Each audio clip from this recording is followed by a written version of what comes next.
Welcome back, episode 2 of the Face Off Factory podcast. I'm your host, Coach Nardella. I'm pumped to have our West Coast director from Southern California, Michael Marino, join us today. We're going to be diving into a bunch of stuff. Michael, welcome. Anything you want to say to our students, fans, everybody out there before we get going? No, I'm pumped to be on and happy to talk about some of the West Coast opportunities and some of these guys that have been coming out of the West Coast and what we've got cooking up over here. Yeah, I'm happy to hear it. So background, just how long have you been at FOF? Where can kids find you? What's kind of the most frequent spots you operate in outside of Southern California?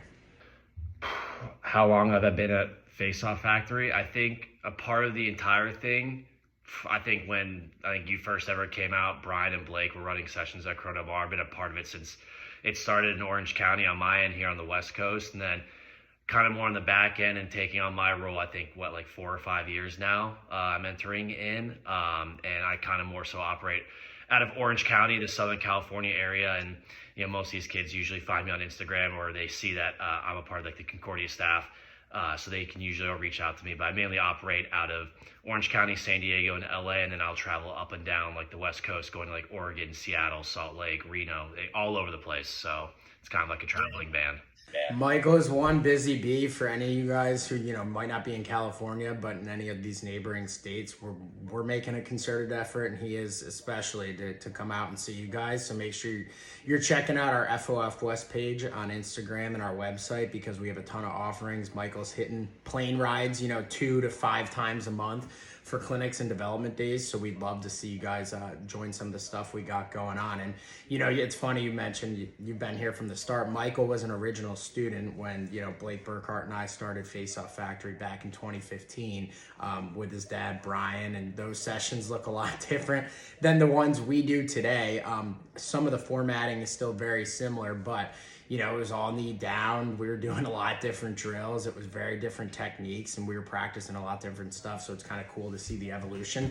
And, not only have I been a part of it from the start, but so have you. So I'm pumped to have you on today. I guess my first question, why do you love Face Off Factory, and why should kids all over the country join our training, and specifically the kids out West? What have you seen transpire in your, 5 or 6 years being, a coach out there? I think, one more so the reason why I, been advocate for the factory and why I love it so much is I think it's the community that we have built, through the trainings. And I think it's the availability we provide for all the kids and for the parents as well. The players itself for the training, and the parents, our availability to always take a phone call, always answer an email or a text, and always be available for those parents. I think it's just that community that we have built. And honestly, it's been kind of fun to build it up here in the Southern California area, because now it's awesome to see that now my LA crew wants to battle OC, and OC wants to battle San Diego. Then we've got this 3-little rivalry that they all want to go against each other. So that's been pretty sweet to create. And honestly, just from a student perspective, whenever you would come out and do clinics, and then the other coaches would come out and do clinics, it was always the availability of questions were always answered, and it was always how are you? It wasn't just lacrosse. It was you guys were always engaging with everyone, and how I do as well, always engaging with the students on more of a personal level, and kind of getting to know who they are and being a part of their journey. And then letting the parents, talking with the parents for hours on end, and letting being a part of their journeys, helping them out, assisting them with everything. So it's it's been this one big community, but also I would say one giant family is how I do it. Yeah, speaking of your community, if you had to rank, the Southern Cal districts right now off the top of your head, OC versus San Diego versus LA, who's your money on? Take some heat for this one, I know that. Orange County's got to be the top dog, so that's just how it's gonna be. Orange County, I'd probably put LA second, and San Diego third. So that's wow. So that's only because some of my committed guys are a little, they get a little cocky. So I gotta, light some fire underneath them a little bit. So we'll see. Maybe one day I'll have a, little try tournament with all of them and see who comes. That would be sick. And we have a bunch of great assistants that help Michael out. It's a lot of driving, being in California and hitting those 3 markets. So we've been lucky enough to have Mason Cohn, Adam Shea, Cade Poe, Tristan Kaiser, Ian Gobron. All those guys are doing a great job helping develop these guys and, make sure we can offer training all the time. Because when Michael's on the road, we do a lot of weekend sessions in California. Those guys really step up. What are you most pumped about on the docket for this summer? I think probably for me, one, obviously growing out and keep growing out Southern California, it's always going to be this continuous growth. Not only that, but something that you and I have talked about on many other phone calls was I wanted to make an effort to go to kind of like the non-hotbeds or any areas on the West Coast that maybe I've probably been once or twice a year. I want to try and make it at least like 3 or 4 times, or maybe even try to get 5 times to kind of grow out those areas and go work with those kids and get them exposed to the proper training, and then also help them get to where they want to go, when it comes like going to tournaments, what teams to get on, and then college. So that's been kind of the goal, like for example, like Reno was a big success. And I think if I looked at, the last few times it's been over 10 plus kids. And the best thing is it's all youth kids, which is great for development.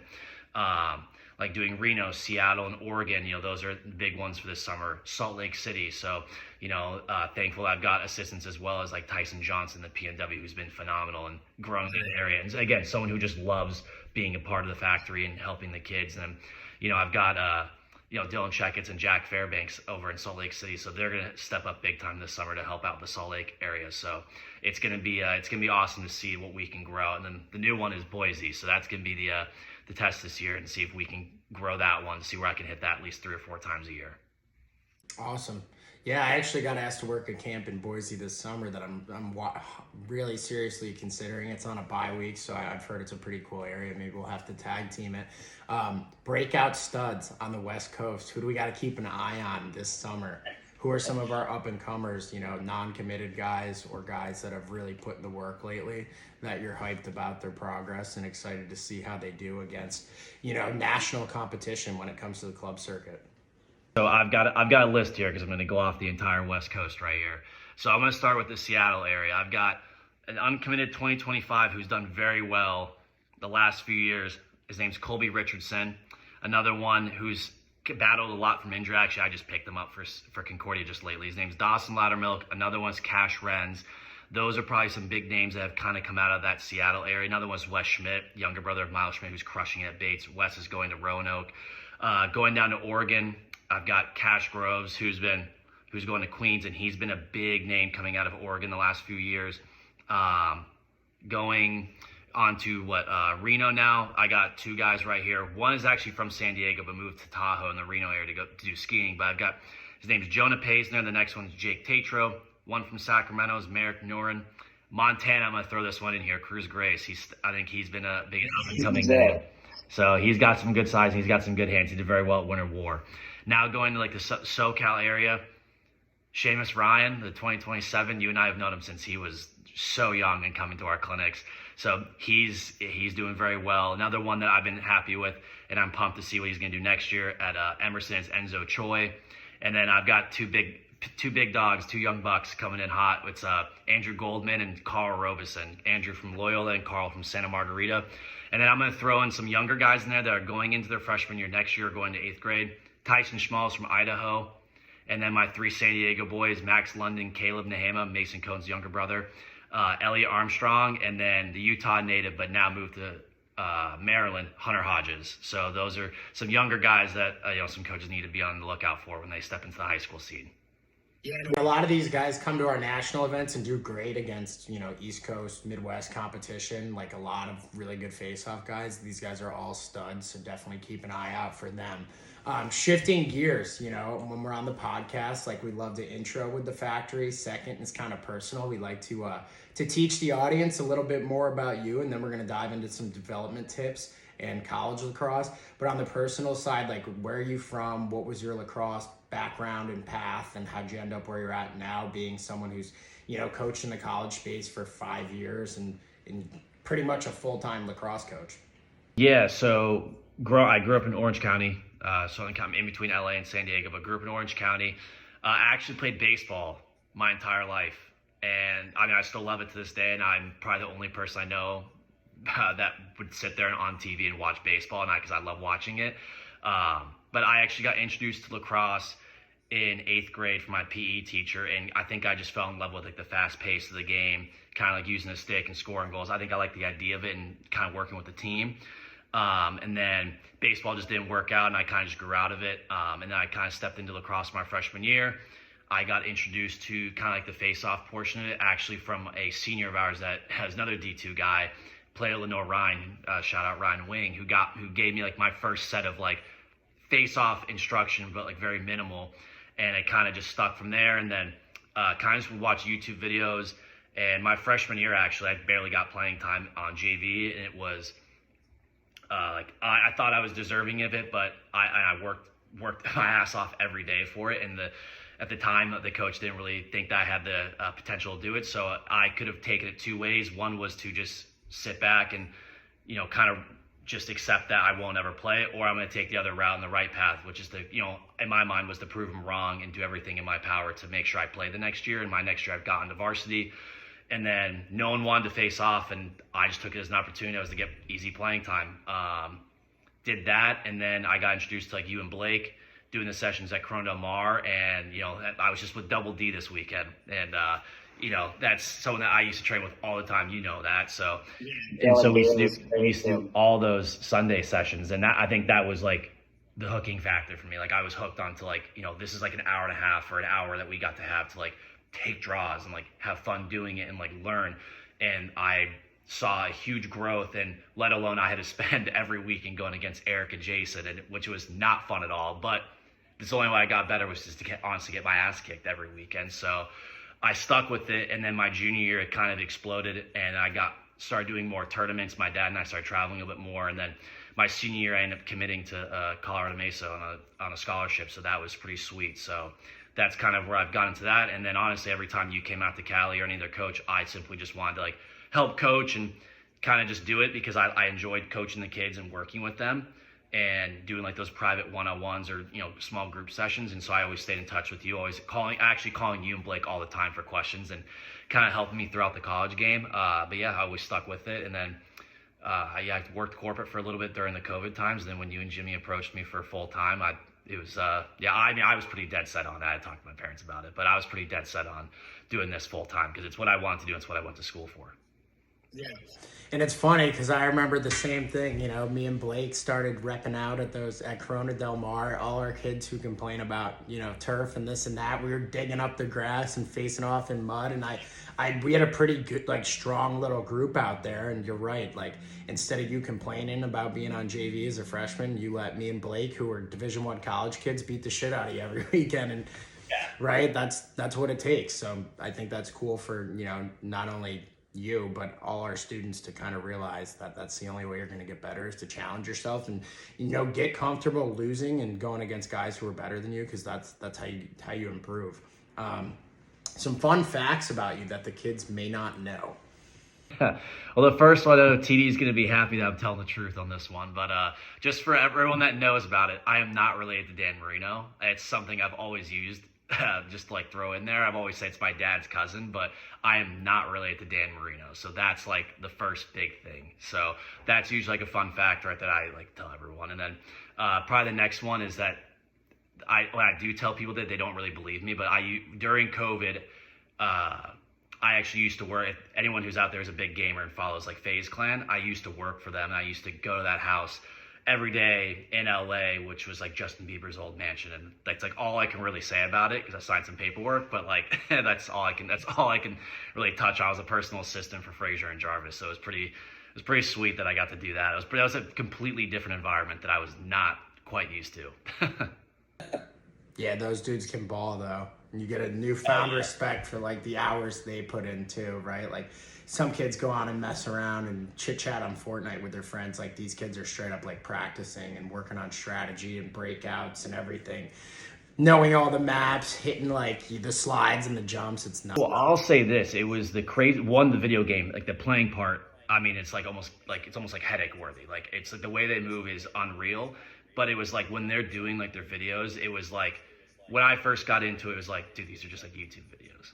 Like they're just like YouTube videos. You just take the camera and you start filming. No, like they had like a full storyboard and everything, like every scene, everything planned out. And it was like, and I'm sitting there going like, like I was so shell shocked, and then let alone like the things I was doing. Like I'll say this because it's in a YouTube video that I'm in. I'm actually organizing like a bunch of Pokemon cards, and there's this whole thing like for this video, and it's everything that goes into it. I would come home every day, and I'm like, dude, like this is ridiculous. Like the things that like they're planning out, and it's like what they've got planned ahead. It was like it's a full-on business, and it's pretty impressive to see. So that was definitely like a newfound respect for like that for that era at the time. Yeah, that's a pretty cool space. Hobbies outside of lacrosse. Where can people find you if it's not on the field? Probably on first big one is probably on Xbox with my buddy John playing Rocket League, and being loud and disruptive the entire time. Probably my neighbors probably hate me. But probably if I'm not in my apartment, if it's like during the summertime, I'm usually at the beach or by the pool. I'll go golfing time to time with my buddies, and that's depending on what mood I get into golf. If I'm on a roll and playing well, then I'll keep playing. If I'm not feeling it, then I'll step away for a bit. But usually the big one I like doing is I'll usually call my uncle, and whenever his boat's ready, we'll go sailing in like Newport Beach, or me and some of the guys will we'll rent jet skis out, and we love either chilling at the beach or we'll go rent jet skis and go ride around for a few hours. So it's like some big things I like doing. Sailing, golfing, outdoors, beach. Southern California doesn't sound too bad. Other time going skiing when I can. But these are all things like when I have time to, like when I'm not on the road traveling. So, but these like usually when I'm home, like I'll take a break and kind of just go chill at the beach, kind of escape lacrosse for a little bit. Yeah, you and I both. I mean, the lifestyle is a little demanding on the travel front, but it's definitely rewarding and makes it worth it. Last personal question. Best leadership book, movie, or person you've been involved with that kind of helped shape your mindset to where it is today as someone who's like a coach and a mentor for a lot of kids? I wouldn't say book because I'm not a big reader, and you know that. But I'm a big movie guy, and I think like my three big movies or like my four that kind of stand out are like Rudy, the first Rocky movie, this movie called Greater about Brandon Burlsworth, the Arkansas walk-on. And then lastly, kind of like we were just talking about on the video game side, and it's like if you watch it, you understand. It's called Gran Turismo, and it's about that driver, young kid. Dad didn't want him to do it, and he wanted to prove people wrong that, and Nissan believed him, and it's like a whole story. It's on Netflix, but it's a great movie. And then probably like mentors, obviously like you and James, like on the business end, and like you on the coaching end, and like you guys helping me get to where I'm at now, and like let alone like you and Blake helped me throughout college, all that. But probably going into like big mentor as well as this guy named, obviously like my dad and my mom as well. But probably when I was doing corporate before I came to you guys, I was working telecom, and the guy, his name's Z or Rick, but I coached high school with him, and he's from Long Island. He played at UMass back in like the 80s.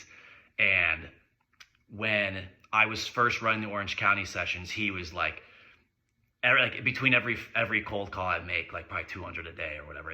Between every cold call, he'd be like, "Dude, imagine if you didn't do this, you did lacrosse full time. Like, imagine it. Like, and we're all always talking about it. He's like, dude, if I were you, I'd go back and do all this." And so then, when you guys approached me for doing this full time, I called him and I was like, I need some advice. And he's always been like a mentor on like the business side of things, on how to do like the corporate side. But then when it came to that, he pretty much was like, if it were me, I would go back and redo it all, do lacrosse full time, and do like what you guys are doing. He's like, do you want to be in 20 years thinking like, damn, like did I miss out? And he's like, is that something you want to be? And so like every time, like I'll call him time to time, we have some electric conversations, but like he's always been like that, like other father figure to like look on for like that kind of advice. So he's been like a good mentor. A good mentor as well. Yeah, where does somebody get the nickname Z if their name's Rick? His last name's Rick, so it's Rick Zorner. He's from Long Island, and we always called him Coach Z. But he also like whenever like we'd be at practice, and he was more like a fundamental kind of guy, and like kind of getting like kind of inspiring some wisdom onto like the players. But like every time, instead of like saying like I'm gonna drop knowledge on you guys, or like I'm gonna give you guys some wisdom, he would call them Z Nuggets. So that's all I knew him as. And so it's funny, we'd be on like work calls, and they'd be like, yeah, so Rick and Mike are gonna go, and we get off the call, and I'm like, who the hell's Rick? And like all I knew him was his Coach Z, like just Z. So it was always funny. Or like we'd be on calls, I'd be like, yeah, Z and I, and like our higher ups are like, who's Z? Like who's this guy? And so I always just knew him as Coach Z, and he's literally in my contact as Coach Z, or like even like when I get letters of rec, I think he signs it Z Nuggets or like Z. That's it. So that's hilarious. Yeah, he sounds like a beauty. Totally old school. Yeah, UMass in the 80s. I wish I was around for those days. Yeah. It sounded like a lot of fun. All right, Oh, yeah. shifting gears again. Player development. What is your favorite or most effective drills you've seen in practice, lately?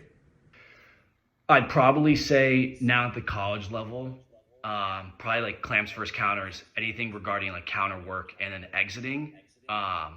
Working on counters and knowing how to counter the counter itself, and that kind of translates into exit work. Like one of my big things I tell like not only my college guys, but I tell like a lot of my students is, I try to incorporate like space favors offense, time favors defense. That was something I learned at when I played at Colorado Mesa, and I kind of put that into like facing off. It was like, hey, like if someone's going to engage in you and try to, like in defensive wise, they're going to get a chunk of you and try to get into your business. Don't just stand up and try to stay close to them. It was like create space so you can create yourself some more opportunities. So we try to factor in like that kind of like 6-on-6 concept into facing off. So like that's usually like the big thing I work on my guys with, and then let alone like hammering the basics.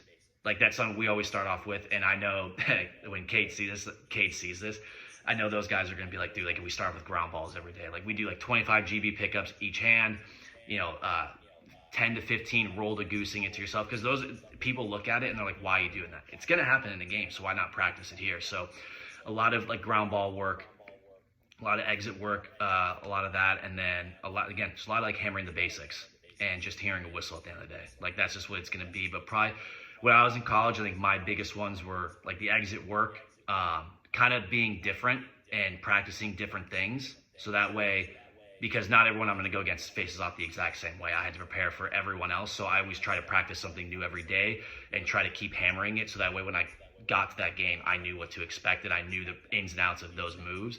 And then honestly, the last one was like probably anything wall ball related, because I knew if I could pick up the ground ball and if I could have good stick skills, then post draw, I knew I could have more confidence than the other guy, and I knew I could outplay the other guy. So that were kind of like some of my big things. Yeah, and TD and I talked about this too. He had some similar points about practicing exits and working on being on the whistle. And like in New England, I've really made a commitment to make sure we're picking the ball up, 25 to 50 times a night minimum before we face off, doing significant amounts of stick work, at least 5 to 10 minutes of high volume type stuff, shooting more with the kids. And we do a lot of 3-on-3 or 2-on-2 face-offs, depending on the amount of space we have, and like playing to a pass. And especially our youth players have like loved the 3-on-3s and like trying to back cut their buddies and like shove to get open. And like, that's the stuff I think guys got to continue to work on. Right.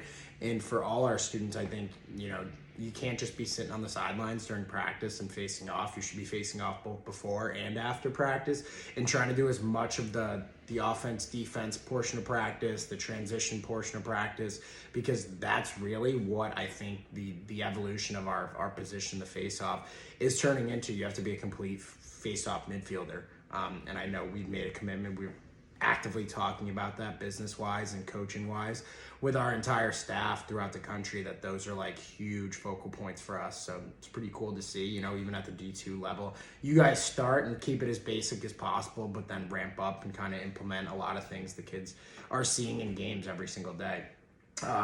Tough one, but I'm going to give it to you. What do you think the best tip for improving hand speed is? I'd probably say my top two is listening to whistles as much as you can. And then the one, reverting back to what you said earlier, like going against guys who are way better than you. I think that's the big one. Like, again, like going against you and Blake and just getting my shit rocked every weekend. It's not fun, but like it's the only way I'm going to get better. Or let alone going against committed guys at the time when I was not committed. It's the only way I'm going to get better. And so like, I always tell that to the younger kids, when they come to session, I try not to say, unless I have like an absorbent amount of kids. But normally, if there's a few young kids and it's mainly the older guys, I don't separate by age. The younger kids are going to go with the older kids. One, because it's for confidence, but then they're going to get quicker hands. The older guys can also work on hand speed, but also do that. But what is it? But yeah, I'd probably say like listen to whistles and just going against people who are better than you and just building confidence through that. Yeah, I think that's a great point, because when kids. And we have college kids in New England, like, not afraid to say it, that don't come because some nights I won't separate by age group. And like, personally, I think that's a huge loss for them. Like, I played professional for 10 years. I'll go against third graders. I'll go against seniors in college. I'll go against high schoolers. And, you know, like, even though in the NLL, I'm watching the ref and looking up at him, right? And changing my grip between moto and neutral, I'm still listening to the whistle and can always find ways to get better, whether it's my counter moves, whether it's some like funky exit that I want to work on and I might not see a ton, right?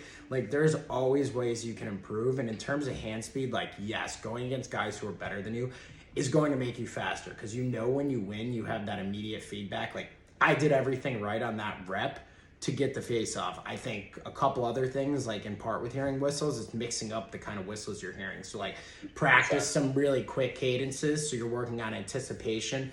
Practice some really slow cadences, so you're working on actually reacting and like waiting for that whistle.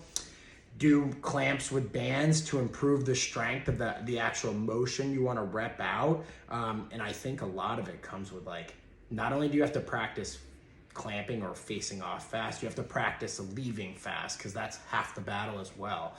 So those would be my tips. I know it's the hardest thing to train. It's probably the question you and I get the most, but everyone kind of has to find their own spin to what makes them tick. And I think, you know, we've worked with a mindset coach with the Firewolves, and one of the things that is a recurring theme for me is like, the more dialed in you are and like the less outside thoughts you have, like if you're able to leave everything personally, like we call it outside the rink because we're playing box, but like off the field, and when you're on the field, like it's all lacrosse, it's all facing off, it's all focused on your matchup at the time, you're going to instantly be more focused and faster. And also, like, you need to sweep a lot, you need to hydrate a lot, like you need to take care of the low-hanging fruit if you want to be a quick face-off guy. And a lot of that has to do with your mindset and your preparation, and like just when you're out there, if you're not thinking about anything else, you can actually focus on the whistle. Last one, development-wise, advice as a college coach for guys who want to get recruited. I know we talked about, like, you know, being the do-it-all face-off midi. I don't know if everybody is that guy, but like if you're just a general kid looking to play college lacrosse who comes to Face-Off Factory, and you're, you know, not the top 10% who's getting reached out to by most D1 schools on September 1st, what do you do? I think the biggest thing is be coachable and respectable, and have a good attitude. I think those, if you can have those, you set yourself afar from the rest of everyone else. And I think those are some of the big things. Like, for example, I got a redshirt freshman this year. Came in, you know, not from a great area of lacrosse, but is taken the year to develop, but he is coachable, he listens, and as much as I love to give him shit every single day, I love it, but it's fun, but like he works his ass off every single day, and he listens. It's yes coach, no coach, and he's respectful. And not only when he's training, he does it with intent 100% of the time, but also like post draw, like daps up all the guys in the sessions that he attends, you know, that he just comes because he just wants to get better, and he loves it. He's always helping guys out. So I think just on a recruiting side, you know, if I'm looking at a player, like, are you coachable? Do you listen well? Like, it's all those, like, it's the human characteristics. That's like the big things I'm looking for. Yeah, and we got another one of your boys, John Walker, who I'll give a shout out to because I think he's an awesome kid too. Super respectful, super coachable. He's come to a ton of our national events.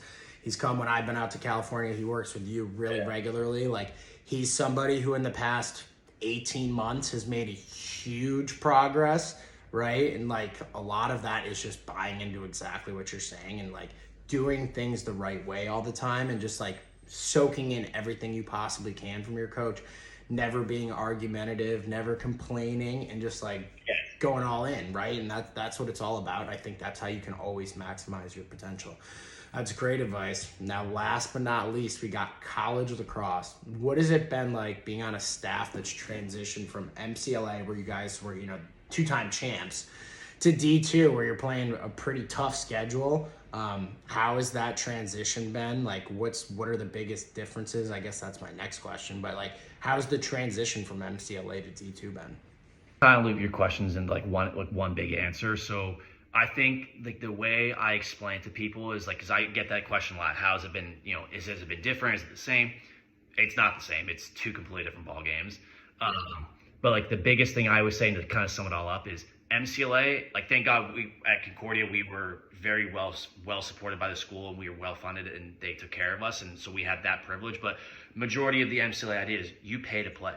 Like you're paying to be on that team and you're paying the dues to do that, and it's a player funded organization. Then you go to NCAA, you are paid to play. So that's like the big difference I try to tell people is MCAA you pay to play, NCAA you pay to play. And when you go to NCAA level, and what I try to tell kids, it's just you get to play lacrosse, but like if I look at it like if you're getting a scholarship, dude, it's a job. Whether you think of it as or not, it is a job. They're paying you to perform not only on the field but in the classroom and off the field to be a good student athlete and representative of the program. I'm paying you to do these things, so it is a job. So I think that's kind of been the big thing, and then like a mentality shift. That's the way I look at it. But I think from when the last year of MCLA and then going into last year, like our first year of NCAA, I think our team was recognizing that, hey, like these guys are bigger, faster, stronger, and quicker.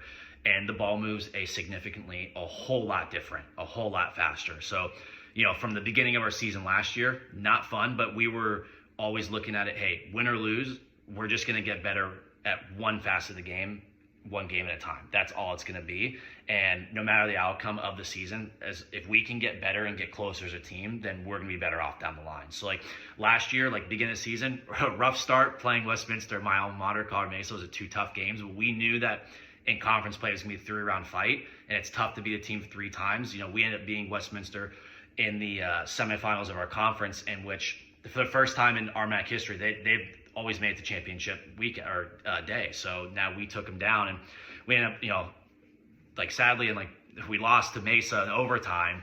So, but that was something that people were coming up to me after. They're like, dude, that was not the game we were expecting out of you guys. And it was just because we continuously got better and better. And then now this year, I think you saw our schedule. We have gauntlet. The first half was just a gauntlet. I don't know how these guys are pulling through, but yeah, they're holding their own. They're doing well, and they're getting better each time. We hosted Delphi, they went to Florida, played Florida Southern, Tampa, and St. Leo. And so in a span of 5 days or 6 days, and then we come back and we have 5 days to prepare for Delphi. And then, we had to remind these guys, look, this is defending national champs. So that was a good game to watch, and that was a good learning experience for these guys. And then played Rollins 2 days later, and awesome that we took them down in overtime. First top 20 program win for us, so that was sweet. And then now we're just entering conference play. So, but we've been able to get better and better every single game. So it's been awesome to see. And I think in the next coming years, people are going to start seeing our name kind of come up a little more. And plus also on the recruiting side, what kid wouldn't want to come to California and play Division II lacrosse at a competitive level and play top level teams while also living 10 minutes away from Newport Beach. So it's been interesting to see, and it's been awesome to see that transition from club all the way to the NCAA level. So.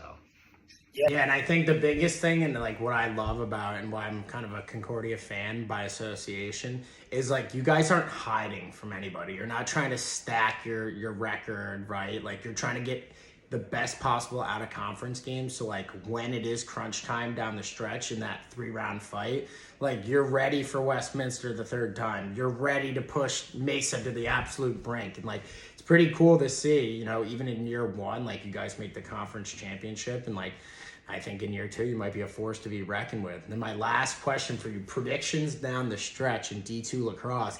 The way I see it, things are they just opened up this weekend with St. Anselm beating Adelphi. Obviously, those are 2 teams I'm familiar with. We got Coach Iannone, who works with me on the staff. He helps out at St. Anselm. They're having a great year. We have the traditional powerhouses in the South, like Limestone, Tampa, St. Leo, a lot of these schools you're talking about. What's your predictions? Who's your final 4 guesses? I'd probably say out of the South, I would probably say Limestone, Lenore Ryan, Tampa, and I'm pretty sure Flagler's in Florida. And Flagler out of nowhere. I just saw it today. I didn't realize they were. I knew they were good. They're top 10. They've had an awesome season. So I think that's out of the South. I think Adelphi, St. A's, Pace. There's another team I'm completely forgetting about. I'm blanking out on, but those are probably the teams I'm going to see or Seton Hill.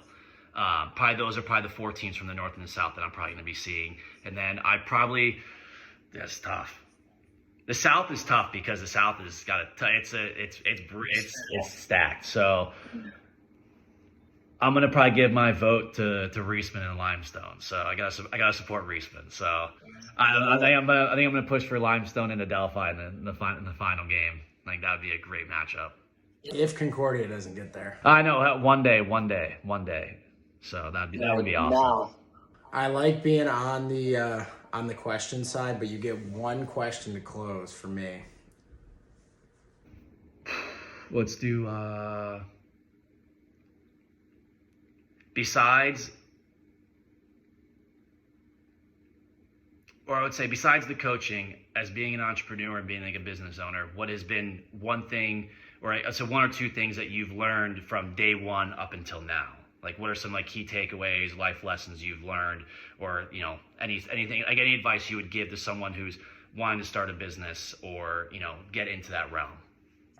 I think the first thing is like you can't be emotional with decision making. I think when I was younger, not that I was like emotional and like jumped to make decisions, but I was a little more rash than thoughtful. And I think as I've gotten older, I've realized that like a lot of times you need to gather more information, you need to process things, you need to ask experts in respective spaces to make the appropriate decision, especially when you're in charge of more people than just yourself. Like Face Off Factory has gone from being a one person operation with me in 2015 to we're close to 10 full-time people now, which is pretty exciting and really cool, and allows us to do a lot of these things that we're able to do, like recruiting events and overnight camps and nationwide weekly training. And our goal, as you know, is always to make face-off training and a high-level face-off training accessible to kids all around the country, right? Like, we want to do our part in growing the game. Obviously, we're a for-profit business, so we do make some money along the way, not as much as everyone probably thinks. But I would say it's being thoughtful with your decision-making and your actions following those decisions. That's probably number one. And then number two, my advice for people who want to get into business is align yourself with other really good people, because if you don't, it's a very uphill battle to fight by yourself. And I think, a lot of businesses fail in the first 5 years, and we've been lucky that we have a lot of really good people. Like on our back end team, we have a ton of awesome guys on the ground level coaching for us, and that's who I give the most credit to for us being successful. And it really does take a village and a community, and that's what you got to try to foster. And this has always been like a family environment for us. And operationally, we try to be a high achieving team, and I think you can only do that with really good people. So whether you want to start being a content creator or build your own lacrosse business, right? Like, you need a great team around you, and I don't think anyone ever has achieved greatness on their own. And I'm going to also ask you this, because I know some people want to know, any plans for international for Factory? So I've been to Japan for Face Off Factory. I've been asked to do stuff maybe in like Spain, Italy, England. I've helped out with Scotland Scotland lacrosse when they were over here in Massachusetts. I would love more opportunities for us to go international.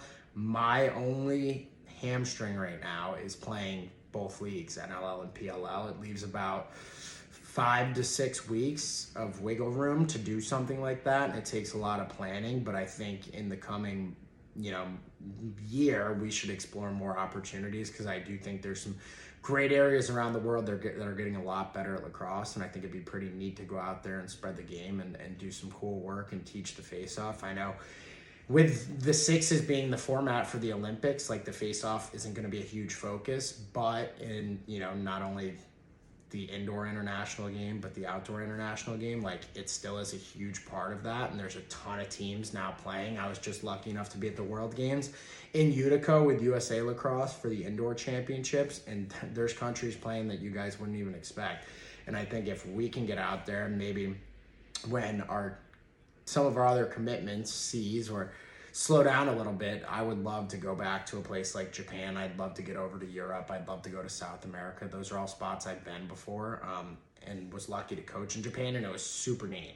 Really cool experience. So I think we should definitely try to get more of that stuff on the docket. And if anyone's listening that wants to host us, we are more than open to it. Hell yeah. All right. Well, thanks for Thanks for hopping on. We appreciate it. Obviously, you know I love you and appreciate all the work you do out in Southern California and the West Coast for, you know, the entire Face Off Factory community. So thanks for kind of sharing some of your story. I hope all our listeners really enjoyed it. We'll be back next week with some more heat. If you guys want to suggest who you want to see on these podcasts, let us know. We're always open to feedback. But thank you, Michael. You got any last words for the folks out there? My kids all know this: stick work and training never stops. I don't care if you're committed or not committed. You have to attend every week. And you got to, honestly, if you're committed, you have a target on your back. You got to keep up the training. I don't care. Like I said, I don't care if you're committed or not. You got to train. Couldn't have said it better myself. Thank you, everybody. We'll see you soon. What's going on, Face Off Factory? Coach Nardella. This week's tip of the week: no matter how many reps you get in practice with your strong hand, try to get more with your weak hand. That's my challenge to everybody. I think, you know, it's one step to getting better, but you do this consistently, that weak hand will come a long way. And my second bonus tip: find one college guy watching some games or face-off film that you think that your body type or stance is alike, and try to pick one thing from his game to add to yours. Happy hunting this week, fellas.